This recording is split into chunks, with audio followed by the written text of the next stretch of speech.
Hello friends, આજે આપણે બનાવીશું લારી જેવા ઉપરથી એકદમ ક્રિસ્પી એવા ઘૂઘરા. તો આ ઘૂઘરા આપણે 3 જાતની સ્વાદિષ્ટ ચટણીઓ સાથે બનાવીશું. તો આજે ચટણી આપણે એવી રીતે બનાવીશું જે એકનો સ્વાદ એકદમ બજાર જેવો જ આવશે અને ખાવામાં ખૂબ જ ટેસ્ટી લાગશે અને ઘૂઘરા પણ આપણા ઉપરથી એકદમ ક્રિસ્પી બનશે એવું આપણે પડ બનાવીશું ઉપરનું. તો ચાલો રેસીપી શરૂ કરીએ. સૌથી પહેલાં આપણે શેંગદાણા લઈ લઈએ.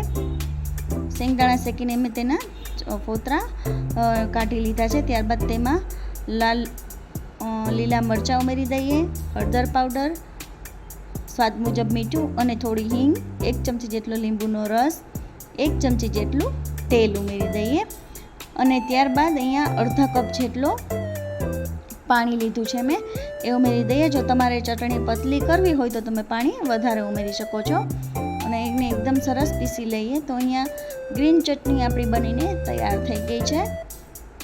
હવે આપણે તીખી ચટણી બનાવી લઈશું. તો એના માટે મેં અહીંયા આ રીતે મરચી આવે છે સૂકી એ લીધી છે. એ મેં 15 મિનિટ માટે પાણીમાં પલાળી દીધી હતી, ગરમ પાણીમાં. તો પાણી આપણે ઉમેરવાનું નથી, ખાલી મરચાં જ લીધા છે.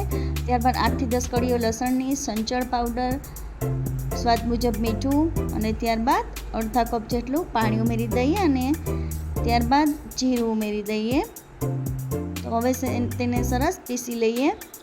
તો અહીંયા આપણી રેડ કલરની તીખી ચટણી તૈયાર થઈ ગઈ છે. હવે આપણે ખાટી મીઠી ચટણી બનાવી લઈશું. તો અહીંયા મેં આંબલીનું પલાળી લીધી હતી, ત્યારબાદ તેનો પલ્પ લીધો છે. તેની અંદર અડધી વાટકી ગોળ, સ્વાદ મુજબ મીઠું, સંચળ પાવડર, ત્યારબાદ લાલ મરચું પાવડર અને સૌથી છેલ્લે વરિયાળીનો ભૂકો લીધો છે, એ લઈ લઈએ અને ત્યારબાદ આ રીતે ઉકળી જાય ને ઘટ થઈ જાય એટલે આપણી ખાટી મીઠી ચટણી તૈયાર છે. હવે આપણે એકદમ ક્રિસ્પી એવું ઘૂઘરાનું ઉપરનું પડ બને એ રીતે આપણે લોટ બાંધી લઈશું. લોટ બાંધવાની જ ખૂબી છે. તો હવે અહીંયા 4 વાટકી જેટલો મેં મેંદો લીધો છે અને અડધી વાટકી જેટલો રવો લીધો છે. તમે મેંદાની જગ્યાએ ઘઉંના લોટનો ઉપયોગ પણ કરી શકો. હવે તેમાં સ્વાદ મુજબ મીઠું, 3 ચમચી જેટલું ઘી ઉમેરવાથી આપણું પડ એકદમ સરસ ક્રિસ્પી અને મોઢામાં જતાં રવો રવો થઈ જાય તેટલું સરસ બનશે. ત્યારબાદ તેની અંદર અડધી લીંબુનો રસ અને ત્યારબાદ બધું સરસ મિક્સ કરી લઈએ. હવે તેની અંદર આપણે થોડું થોડું પાણી ઉમેરતા જઈએ અને એકદમ કઠણ લોટ બાંધવાનો છે. લોટ જરા પણ ઢીલો રાખવાનો નથી, નહીં તો આપણા સરસ ઘૂઘરા એકદમ પોચા પડી જશે ને ક્રિસ્પી નહીં થાય. હવે લોટ એકદમ કઠણ બંધાઈ ગયો છે અને હવે તેને ઉપર થોડું આપણે તેલ લગાવી દઈએ અને એકદમ સરસ લોટને કૂણવી લઈએ અને હવે તેને 10 થી 15 મિનિટ માટે રેસ્ટ આપી દઈએ અને ત્યારબાદ હવે અંદર ભરવાનો એકદમ ટેસ્ટી એવો મસાલો બનાવી લઈશું.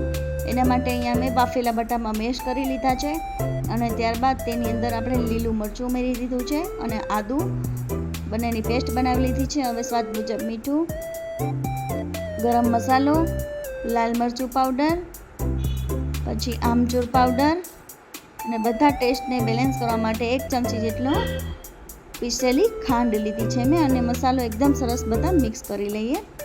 તો હવે આ રીતે આપણે તૈયાર કરેલા મસાલાને ઓવલ શેપ આપી દઈએ અને હવે 10 મિનિટ થઈ ગઈ છે અને લોટ એકદમ સરસ આપણે કઠણ તૈયાર થયો છે. હવે આ રીતે મોટી રોટલી જેવું વણી લઈએ અને આ રીતે ગોળ ગોળ આપણે તેમાંથી પીસ કરી લઈએ. તો હવે આપણે ઓવલ શેપ કરેલો મસાલો એમાં મૂકી દઈએ અને સાઈડ્સમાં આપણે પાણી લગાવી દઈએ જેથી એકદમ સરસ રવો એકદમ સરસ આપણે કૂકરું તૈયાર થઈ જાય, ચોટી જાય. તો જો આ રીતે આપણે ડિઝાઇન બનાવી લઈશું. જો ડિઝાઇન બને તો ઠીક, નકર એમને પણ ચાલે.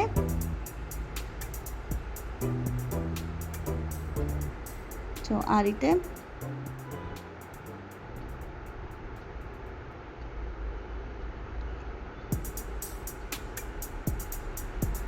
તો હવે અહીંયા મેં 4 નંગ જેટલા ઘૂઘરા તૈયાર કરી લીધા છે. હવે આપણે તેને પહેલાં લો ગેસની ફ્લેમ ઉપર અને પછી હાઈ ગેસની ફ્લેમ ઉપર આપણે એને ફ્રાય કરવાના છે જેથી ઘૂઘરા એકદમ સરસ ક્રિસ્પી બનશે.